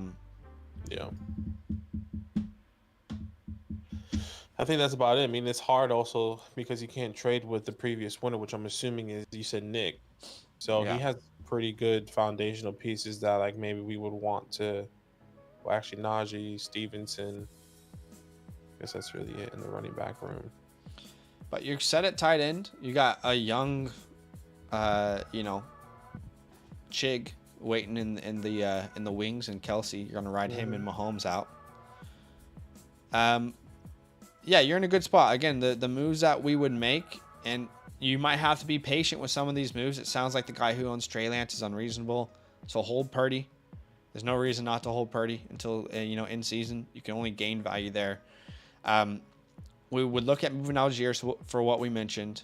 I like the wide receiver room. To me, there's no clear sell highs, and at least no players that I think are getting ridiculous value right now within the community. And then with the picks, like Badake said, I think you go Jason 105 and running back at the 107. Yeah, I think that's the biggest thing there. In 205, hopefully one of these running backs fall to you. What if Izzy goes there? Sean Tucker goes there. You build that running back room. I think the 205, I think you aim for a running back. It's actually the 203 when you think about it. You're right. The 10-man. 10-man. So the 203, you look more at valuable, you look at those running backs and see who you can get there. So that can definitely help you in your running back room as well. So that means you have Sharby or JSN, or Sharby or Gibbs plus one of these younger these other Tajay, Izzy, Sean Tucker. So that means you just build on 2 other running backs, and then you have JSN, which is also really helpful. So Yeah. You're in the right spot right now. Yeah, you're in the right spot. And Sam, the hotline, so feel free to utilize that as offers come in. Overall, Sam, I think you're in a position where don't make a move because you feel like you need the roster to be perfect just yet. Keep in mind, the best advice I can give, we're in April. The season starts in September. You have so much time to make moves, to maneuver. There are so many reports that are still going to come out about players dominating in camp, so play the patient route here. But you have a good foundation, absolutely. And I hope that has been very helpful. Matt is asking, are you guys still looking at teams? So as we transition to the next team, we'll just let you guys know if you are just joining us. If you want your team graded, you can use our code LAND, LAND, when signing up to the Mother Flocker tier on flockfantasy.com. I can put a direct link in the chat. Not only do you get one of your Dynasty teams graded, you unlock something called the Fantasy Hotline, which is a direct line to Badake and I for advice. You unlock exclusive mock drafts. You unlock the Dynasty Trade Show. And, of course, articles, rankings, all those other types of things. But, okay, so let me go ahead and mark off these people who we have graded their teams. Otherwise, it just gets chaotic. I think the next one's Herbert, and I think, let me just double check if we graded his team or not. Assuming Herbert's John. Yeah, it doesn't look like we've graded his team. Awesome. Let me just triple check. Yep. So let me just go ahead and go through each person that we've graded for 1 second, and you just look at the remaining teams, and we'll just see who is left here. There's only 2 more teams that they submitted today. It's Herbert and Sleepy. Okay. Herbert's good to go, so we'll grade his next. Let me see Sleepy. Okay, cool. Sleepy is also good to go. We haven't graded his team yet. Awesome. So then I think this will be the last 2 for today. Yep. And then guys, like Zach said, you guys know how to submit your teams. All right, let's grab this sleeper ID for Herbert. Thank you so much for the support, my man, John. Big Johnny. Let's hopefully get you some help here, Josh Allen, as we go. Okay, so the context, it's a 12-team PPR, half tight end premium, received this team last offseason, was tanking, won too many games early, ended up coming in 3rd. That's funny. Talking to league mates, Gibbs will likely go 104, then Richardson, QJ at the 105. Okay. So he has, what is his? Yeah, let's have a look. These screenshots are so hard to see. I'm going to have to look on my phone. I can't see that. Okay. So he has right now currently the 103, the 106, the 109, the 110, and then he has a 3rd of 4. And Josh Allen and Mac Jones are the starters. Yeah. Okay, so he's team 3. He is team 3. Ba-da-ba-ba-ba. I'm loving it. McDonald's. Love it. Got it. So it's a 1, 2, 3, 4, 5, 6, 7, 8, 9 starting league. Our starting lineup currently looks like Josh Allen, Alvin Kamara, Jerick McKinnon, Jerry Jeudy, DK Metcalf, MVS, Dalton Schultz, Hollywood Brown, Mac Jones. I was going to say I'm like kind of surprised this team ended up being top 3, but Jerick McKinnon was like a top 10 running back second half of the season. Had a good revive. Jerry Jeudy was dominant. He has Garrett Wilson on his taxi squad, Damian Pierce on his taxi squad. Hollywood Brown was a top wide receiver in the first half of the season as well, so that makes sense. Yeah. With Mac Jones there, let's just start with the quarterback room. It's great that you have the 103. Take Bryce or CJ. Whoever falls there, I'm adding them to this room. There's not enough for me at quarterback 2 to feel comfortable about not doing that. Let me say this. I don't know if you're seeing it. I'm pretty sure you are. Jordan Love is there. Not saying that you shouldn't. I'm not saying that you shouldn't take him, But is there a world where you say, you know what, we feel really confident going in and taking the swing and maybe trying to trade back and get more pieces somewhere else? To Not me, not saying you no. should, but I'm just questioning. To me, no, because Jordan Love to me is a wild card. He's not Hmm. someone that I'm looking at on my teams and thinking this guy's going to be my answer, you know. Right. And if I don't have a clear answer, just personally, then I'm taking one of those quarterbacks at the One of the 103. quarterback. Yeah. I would Um, definitely agree there. And both of those guys, both of those quarterbacks, I would say all three of those quarterbacks are ranked higher in my rankings than Jordan Love and Mac Jones. So I feel really, really yeah, confident in the doing rookies. that. And the good Yeah. news is, by the way, if Jordan Love hits, perfect. Then Perfect. You have another guy. you can look at if Jordan Love or Mac Jones or Baker or any of these guys hit, that's fantastic. You have more trade pieces, but I'm not going to skip the position because I don't feel comfortable yet. I hear you. At running back, Pierce, Kamara. Really, Pierce and Kamara. Jarek, it doesn't look like the Chiefs want to bring him back, so unfortunately, looks like you looks like you're going to be stuck with him You're because gonna be I mean, stuck, yeah. there's no value in the trade market right now. You might as well just hold him, and So it looks like in this scenario, 106 is going to be your move to get a running back here. he did mention that Gibbs is going at the 104. Okay, he did. So mention that. Okay, it so might be. I think that's too early. Like considering going- that probably what was it? He said it's Quentin going at the 105, right? QJ Quentin at the or 105. Richardson, which means that what JSN might be available. I mean, if JSN's available, it's a no-brainer. for me. Yeah, without a doubt. If both those guys are off, you take JSN. John, why don't you put in the chat right now, because I know you're with us. Why don't you put in the chat exactly how you imagine the first 5 picks going in your league? Okay, and then we will be able to give some advice there. Kind of help you there. Unfortunately, with Alvin Kamara, he's one of those pieces that I don't see anyone giving you value for him right now. No, you have to hold him. And what's so interesting is that we're still waiting on a result or an answer saying, okay, what the hell's going to happen? Is he going to get suspended or not? At the moment, we haven't heard anything about it. Sounds crazy enough to say, is it leading to the point where he's not getting suspended and he's going to be the starting guy there? And maybe that's why Jamal Williams hasn't risen in rankings, in the dynasty rankings. So Maybe. you just got to wait and see right now what's going to happen with Alvin Kamara. So I just think that I think we're just not in the point of the offseason where that's been addressed yet. I still think he will be suspended personally. Right. Wide receivers, Garrett Wilson, DK, Jerry Jeudy, Hollywood. I think really, really decent wide receivers right there. Yeah, those top 4 are very good. Yeah, I would say that. I wonder why is the bench really small in this league? Well, why is it only showing 7 wide receivers total? I'm not sure, but Garrett Wilson is also a new addition to this team. No, it's just on his taxi squad. You mentioned that. Oh, I didn't even see the taxi. Okay. Yeah. Never mind.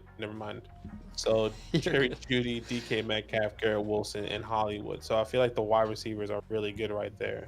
Mm-hmm. So he just commented. He said Bijan, Young/Stroud, whoever's drafted first goes second. Gibbs, Richardson, JSN. So you're saying Bijan 1, Young and Stroud 2, 3, Gibbs 4, Richardson 5. So you think JSN will be available at the 106 is what you're saying?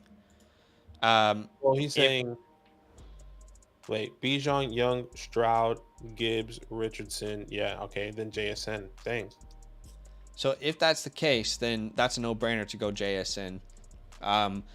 But I would say, John, things could probably change after the draft. Don't be surprised if Gibbs is actually available at the 106. So if it's Gibbs, if it's JSN, that would be our answer at the 106 for you. Mm-hmm. And then, those would be the best players available on the board. Did we get, if this is a tight end premium? It is a tight end premium league. And we have Dalton Schultz. I wonder if you were kind of in the all-in on Dalton Schultz type group last offseason. we start our draft right after the NFL draft ends. Okay, gotcha. How do you feel about Dalton Schultz here? I mean, looking at his draft capital, there's definitely an opportunity to improve through the draft. The 109, the 110. 110. Exactly. That's exactly where I was gonna go. I mean, that could be Mayer, that could be Kincaid. I'm happy to try and target at least one of those guys if they do get first round draft capital to acquire Dalton or one of those tight ends because once again the wide receiver room feels really comfortable, and if Gibbs is off the board and you do go JSN, then you're gonna have to pivot somewhere else. Like, do you sell Hollywood? Do you sell DK? Like, who do you sell? Right? Like, that's what's gonna happen. So you can get a running back. Yeah. So he's saying I'm saving the 110 for Mayer. Mm-hmm. So there you go. So then you have the 109 and then hopefully that's Sharby. So that means you have JSN. You can have so you're gonna have one of the quarterbacks, JSN, and then hopefully Sharby. So ideally, your starting lineup looks like Josh Allen, CJ Stroud, Bryce Young, right? And then you have Jordan Love, Mac Jones, trade pieces, bench pieces. At running back, Dameon Pierce, maybe Jahmyr Gibbs. We'll see. But we'll see what Alvin Kamara, what happens with him. At wide receiver, you've got a pretty stacked wide receiver room. You could be adding JSN to that. And at worst, at running back, you're going to be adding a running back with the 109 or the 110, whoever that ends up being. Then at tight end, we're going to be adding Mayer or Kincaid at the 109, 110. So I think we're kind of in a good position in the sense that we have a lot of capital to address needs. Yeah. And it's in a good position where we don't have to reach on those needs either. So that's great because you're going to move MVS from being a starter to being on your bench. You're going to move Mac Jones from being a starter to being on your bench. You can move Jerick McKinnon from being a starter to being on your bench. And maybe Dalton Schultz. I mean, Dalton Schultz could revive his career with a young rookie quarterback. But I think that's exactly where you might have to go. One of those guys, that Zach Schultz, Alvin Kamara at some point, Jordan Love, Mac Jones at some point. Some of those four guys could be trading pieces for you to acquire a more solidified running back later on, right? Can you trade them in a package? If Jordan Love does take off, if Mac Jones does have a really good season, can you get a running back to help you, solidify your RB2, or they can be your RB1 if you don't get Gibbs. Let's explore the idea of moving Jordan Love. Okay, I love Jordan Love. I've been advocating to buy him for 2 years straight. But the value has not gotten to a point where I'm not opposed to making some of these moves. I mean, have a look at the players around Jordan Love's value right now, according to the community, which isn't always accurate, right? But Treylon Burks is someone that you could look at acquiring. Jahan Dotson is someone that you could look at acquiring. Apparently, you can get somewhere around the 107 or so. Jerry Jeudy, you could maybe have a conversation with, or you already have Jerry, is that right? Yeah, you have a Jerry Jeudy. But a Christian Watson, you can maybe start a conversation around, use one of your later picks to get the deal done. But that's one other little wild card I'll throw in the works here as we end the review, because he's going to be your quarterback 4. You will have another quarterback there already. Mac Jones will still be your QB3 after this rookie draft, so you can use Love right now. But at the same time, maybe you do want to wait until Aaron Rodgers officially becomes a Jet, because I could only see this value rising now that I think about it. Yeah, I would agree. And I think it's so many different scenarios that can go and that can really mess with your head. Like, I just thought of a scenario. What if JSN goes to the Patriots? You're going to want to stack. I'm not saying that you shouldn't trade him away, but I think there's going to be a lot of people out there that's going to have a hard time. I mean, I like JSN at the Patriots. We see that differently. No, I'm saying I know. I'm saying there's gonna be a hard time for him to trade away Mac Jones. Like, damn, I could have the stack. Okay, fair. Right. But you're still Yeah. gonna want the other quarterbacks. But anyways, Yeah. that's just a random scenario. Yeah. No, overall decent team. You have good pieces, and I think you're in the right track to go. I mean, really good wide receivers. You get your running back in the draft and the quarterback in the draft, and continue to get your tight end in the draft as well. And then you're kind of winning there. The only spot that worries me long term about this team right now is running back, and hopefully you can address that in the draft like we talked about. But it's a good team. I like the direction you're headed, man, and hopefully some of those moves help, or they just confirm what you were planning on doing and give you a little more confidence. All right, Sleepy. Sleep. What is Gucci? My guy Sleepy. Let's have a look at your team here. I'm just marking you off in our database. This will be the last team that we break down today. But guys, again, if you do want your team graded, you can see I've got a little comment at the top there. You can see how to do it. Use our code LAND when signing up to the Mother Flocker tier. That's in the description. But where's the sleeper ID? Here it is. Yeah, it's in the bottom. John said, speaking to existence, a Pats fan. That's gonna. You see, you're gonna have a hard time if he goes to the Patriots because you're gonna be like, I want the stack. Well, there's a good argument to not sell Mac Jones if that happens. No, I know, and that's why I find it funny. It's like something's gonna happen along those lines where you have Jason, you have Mac Jones, and like, damn, like should I trade away the 102 or should I back off or what do I do? Do I still draft the quarterback? I don't know, just random thoughts. Okay. All right. Let's go ahead and look at Sleepy's team. 12-team PPR, half tight end premium. Just asking for general thoughts on how I can make a move for a quarterback, okay? Inherited the team last year before the 2022 rookie draft with a lot of draft capital but not much else, and managed to trade for Josh Allen. So you've already done pretty well if you got Josh Allen on the squad. But let's look at this team here. Our starting lineup looks like Josh Allen, Breece Hall, Dameon Pierce, Treylon Burks, Jahan Dotson, Jameson Williams, Cole Kmet, Brian Robinson, A.J. Dillon, and Desmond Ridder. So if you look at quarterback to wide receiver, I love this team. But then you look at tight end down to super flex. It's rough. It's a little bit rough. And we're going to see how we can make some moves here. But you've got some pieces like Pacheco on the bench. Wan'Dale Robinson, Alec Pierce, Boyd. Zeke is pretty much worthless at this point. But you've also got John Mechie, Sky Moore. That's good. Not a lot of draft capital, though. So that's going to make it really difficult to go out and get you a quarterback, too, just being transparent. Here. Yeah, there's going to be some tough opportunities here. Okay, this is a 12-team league. 12-team, half PPR, and it's a half premium. Okay. You have Cole Kmet. Okay. So let's just start position by position. Josh Allen, Desmond Ridder, Baker Mayfield, Bailey Zappi. It's quite clear why you want a quarterback too. Yeah, I'm going to be honest. We will talk about options, but just being honest, Sleepy, looking at your draft capital, I'm not sure that you're going to be able to upgrade at that position. But we'll talk about options. There could be some options here. I mean, the first people that come to mind that I always say, and looking at your team, you're kind of in this. I was looking at the wrong team. You're kind of like a win now hybrid middle team here. So there's a couple ways that you can go where you can wait going into the 24 first and try to get that quarterback there. Or you go for one of these older quarterbacks, the Russell Wilsons, the Geno Smiths, maybe the Jared Goff if you can get him for a second, which I doubt. He's kind of overvalued right now, yeah. Yeah, so I'm looking at some of those guys. You have the 203. I mean, can you squeeze Russell Wilson for the 203 right now? I don't know, but I'm trying to find where this guy's team's at, and he has 3 quarterbacks: Jalen Hurts, Jared Goff, and Russell Wilson with Geno Smith. Shit, he got both of them.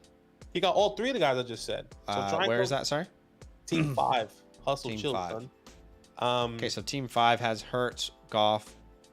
Yeah, so I wonder if you could send the 203 for any of these 3 quarterbacks. Yeah, see what you can get, and then kind of being once again hybrid kind of compete area. You're not spending too much draft capital if Anthony Richardson gets drafted to the Seahawks, if he gets drafted to the Lions. You just need that quarterback for the 1 year to get you to the next level, but you still have Desmond Ridder, so a guy that Desmond Ritter's like your wild card, but yeah, I do really love the idea that you mentioned one of these 3 guys for your 203. And the guy's in a position where he can afford to move on from one of them. But the issue is, even if you lose your 203, your flex spot is rough. Rough. John says, yep, he hasn't been paying attention all offseason, though. He will probably be back before the rookie draft. So that's a move that you might have to wait on, but it seems like a match made in heaven. And honestly, looking at your capital, I wouldn't be afraid to even chuck in those 4th and 5th round picks to get the deal done. Yeah. For any of those guys. There's another team out there, and this might be a little bit more difficult, but I wonder if we can package some stuff. So this guy, Cookies Monster, he has Justin Herbert, Trevor Lawrence, Daniel Jones. Can you get DJ somehow? Can you send a second?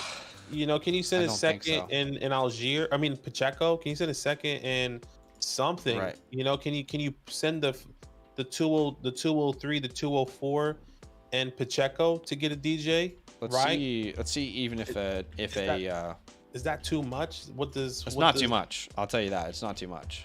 I would do this in a heartbeat. Yeah. You send Pacheco because we're like, if I'm pretty sure, John, you kind of know us. We don't really value Pacheco. We think the Chiefs are going to get another running back here in this draft. Don't say yes there. I value Pacheco. I'm not saying we're not valuing.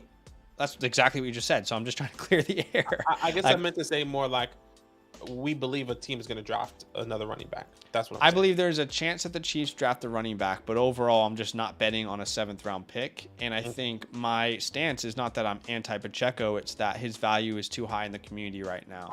Sure. So just want to be very clear about that. I don't think Pacheco just has no value, but I would definitely do this trade for sure.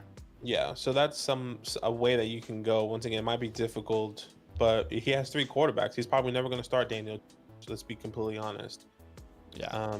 And I think that's about it for the quarterback room. Yeah. I think those are those teams that you can go out and try and target here. The running back room is pretty good. I mean, Breece Hall, Dameon Pierce, Pacheco, Dillon, Brian Robinson. It's I'm not a huge fan of the Pacheco to Brian Robinson category.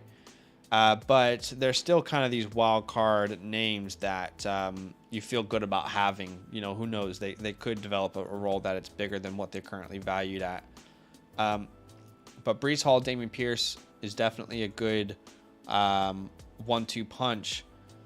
The difficult part about this team is there's really not much draft capital this year to get impact players. Another move that I would suggest, which we've been talking about, is if that 203, you don't end up being able to move it for a quarterback, I'd be willing to move it for like a David Montgomery. So that's a deal that I would be looking at. I would feel much better about this team with my 3 kind of... first off, that improves your starting lineup because we've talked about this starting lineup. You can move A.J. Dillon down to the bench. You can move Brian Robinson down to the bench. And now you've got David Montgomery there. It just feels a little bit better. Feels like you're giving yourself a little bit more breathing room to try and avoid if injuries happen. You have an answer. You just improve your depth a little bit. Yeah. And then if you aren't able to make moves like that, because I don't think there's a scenario in which you get Miles Sanders for the 203, but I would do it. I'm willing to at the 203 to the 207 pretty much go running back. That's what every pick. I've been very open in saying that I'm probably going to draft mainly running backs in the 2nd round, maybe a tight end here and there. But I'm going to be smashing running backs pretty much all throughout the 2nd round in rookie drafts this year. And I would suggest that you do the same. Any other suggestions before we go into the wide receiver? I would say, and another suggestion, depending on the way that you want to go, since you're kind of in this middle weird range. Like Zach said, a Monty. What about an Aaron Jones for more of a win now scenario? What about a Joe Mixon on the low at the moment that no one's really valuing with some of those seconds? Those are three names that I would be looking into. Once again, Zach said Monty. I'll say Aaron Jones. I'll say Joe Mixon. Can you get him on the low right now? Potentially. Yeah, agreed. Okay, so onto the wide receiver room. It's young. Here's the thing: it's young, but it's unproven. It's players that I love. It looks a lot like a wide receiver room that I would have, but it is still unproven, right? Jameson Williams, I believe, could break out. Same with Treylon Burks. Same with Jahan Dotson. Even though he kind of, did he break out last year? I mean, he had a good season when the time that he played. But it's really all young. I mean, if you combine the age of these wide receivers here, 1, 2, 3, 4, 5, 6, 7, you're probably looking at around the age of 23, 22. If you combine all those guys and take their average age, it might be younger than 23. So a lot of unproven assets there. And again, unfortunately, there's not really, I don't imagine there being an impact wide receiver available with any of the picks that you have. Yeah, in the second. So you kind of have to hope that some of these players break out this year. Because there's no clear moves that I can think of. Not much else managed to trade for Josh. I wonder what you gave up for Allen, John. For Josh Allen, yeah. I wonder what that was, and who was there another quarterback that you had on that team to give up for Josh Allen? If you're still with us, but yeah, I would agree with the wide receivers. Not much you can really do. Unproven, some guys that you're gonna have to wait and hold. You also have Sky Moore here as well, which is not too bad. So some guys that have high upside, that we believe that could get to that next level. John Mechie when he comes back, Sky Moore, Wandale Robinson, Alec Pierce as a wide receiver too. What can happen there? So definitely some opportunities in the wide receiver room. Yeah. So he says it was CMC at 23 first and K Walk. I'm assuming that's Kenneth Walker. Allen. I wonder where that 23 first was. Yeah, where was that 23 first, John?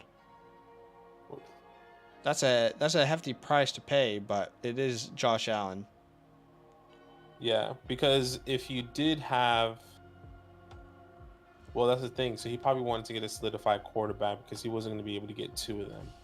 Yeah. I'm assuming that first would have been like top 6, top 7. I wonder where that first was, but I mean, we can't really look back too much anyway.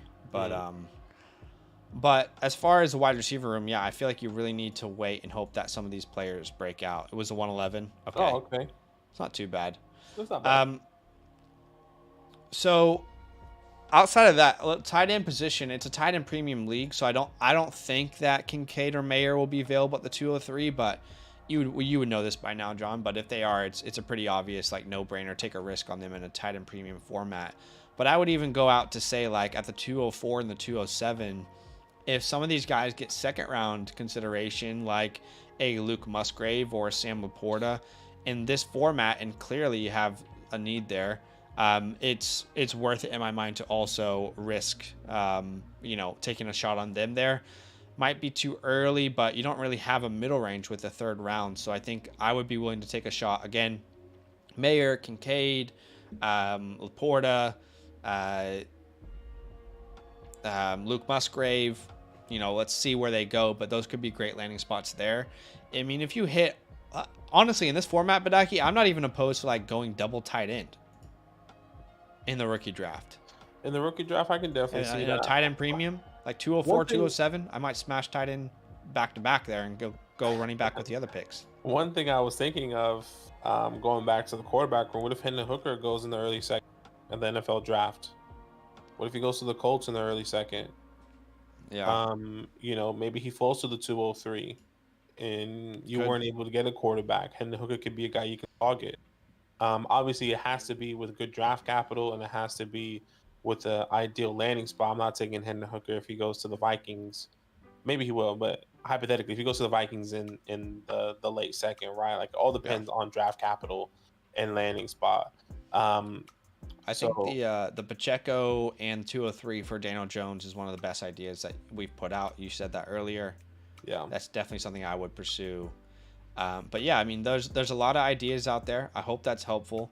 Yeah. At least you have a 24 and a 25 first. But you've kind of, with that move, you've fixed a problem, but kind of created another one. And you know that. Like, we've upgraded at quarterback, but now our running back and wide receiver, or our flex position in particular. Your flex positions would look better before this, but your quarterback room would look awful. So look awful, exactly. So just trying to find ways to navigate around that. And but outside of that, I think Alec Pierce is a hold, Shakir's a hold, Wandale's a hold. I just don't think anyone's giving you anything for Zeke and Carter. Zappy's a hold. Sky and Mechie are a hold. So yeah, I think hopefully that helps. A little bit limited in the moves that we can make, but try some of those and see what happens. And again, as we always say, guys, these are starting conversations, not the end point. Not the end point. So gotta negotiate with the people in the league and get to a point where you're happy. That is right. I think that's it for today, though. So want to give a big shout out to everyone who has been supporting us over on Flock Fantasy. Definitely appreciate it. Huge love. And if you want your team to be graded on this weekly live stream, y'all know the deal by now, but use our code LAND, LAND, to get 30% off. Choose the Mother Flocker tier, and you will then unlock a team grade as well as a lot of other things. So articles, rankings, bonus content, etc. But that's it for today. Appreciate you, TD. What's up, John? I hope that was helpful. Dave, thanks for watching. Yeah, I'm just gonna go through again and just say a big thank you to everyone who we graded today. Big shout out to Muffin, Perry, Big Breakfast, MN, Sam, Herbert, Sleepy. And if you guys do end up signing up, there's a pinned comment here, but just put screenshots, context, and your sleeper ID, and we'll see you on the next video series. Okay, all love. Anything else you want to say, Badake? Nah, we'll see you tomorrow. Drop a like on your way out. Yeah, we'll see you tomorrow, 7:30 Eastern Standard Time, as always. I think we're gonna do a draft, and we're one day closer to the NFL draft. Stay tuned. Stay tuned. Can't wait for the NFL draft. Yeah, same. I'm pumped. All right, guys. Enjoy the rest of your night. Drop a like on the way out, and we will see you guys tomorrow.